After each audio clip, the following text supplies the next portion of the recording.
एक बार की बात है, एक छोटे से आरामदायक गांव में सैमी नाम की एक दयालु गिलहरी रहती थी।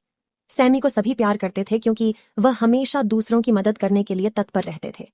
चाहे वह बलूत बांटना हो या पंजा उधार देना हो, वह अपनी दयालुता के लिए जाने जाते थे।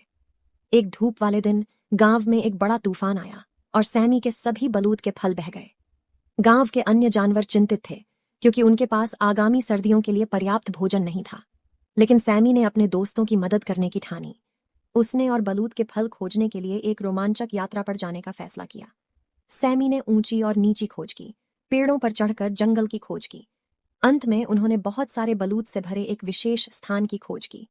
यह रंगीन पेड़ों और चारों ओर उड़ने वाली छोटी परियों के साथ एक जादुई ग्रोव की तरह था, जो इसे और भी आकर्षक बना रहा था। हालांकि एक समस्या थी।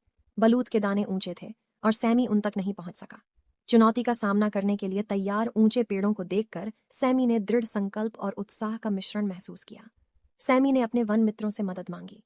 एक बुद्धिमान बूढ़ा उल्लू, एक फुर्तीला गिलहरी और एक मजबूत ऊद बिलाव। दोनों ने मिलकर एक चतुर योजना बनाई। ऊपर से उल्लू ने सैमी का मार्गदर्शन किया। फुर्तीली गिलहरी ने ऊंची शाखाओं तक पहुंचने के लिए अपने कलाबाजी कौशल का इस्तेमाल किया और मजबूत ऊद बिलाव ने सीढ़ी जैसी संरचना का निर्माण किया। उनके संयुक्त प्रयासों से सैमी ने बहुत सारे बलूत का फल एकत्र किया। वह बहुत खुश हुआ और मुस्कुराना बंद नहीं कर सका। उसके दोस्त चारों ओर इकट्ठा हो गए, ताली बजा रहे थे और जयकार कर रहे थे। जो उन्होंने पूरा किया था उस पर गर्व कर रहे थे।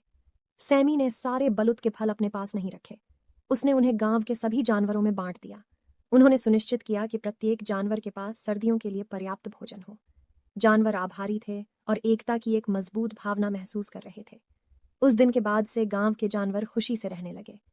उन्होंने गिलहरी सैमी की कहानी को याद किया और कैसे एक साथ काम करने और एक दूसरे की मदद करने से उन्हें खुशी और सद्भाव मिला। वे एक साथ खेलते थे, भोजन साझा करते थे और अपनी मित्रता को संजोते थे। और इसलिए सैमी गिलहरी और महान बलूत के साहसिक कार्य की कहानी गांव के सभी जानवरों के दिलों में एक पोषित स्मृति बन गई।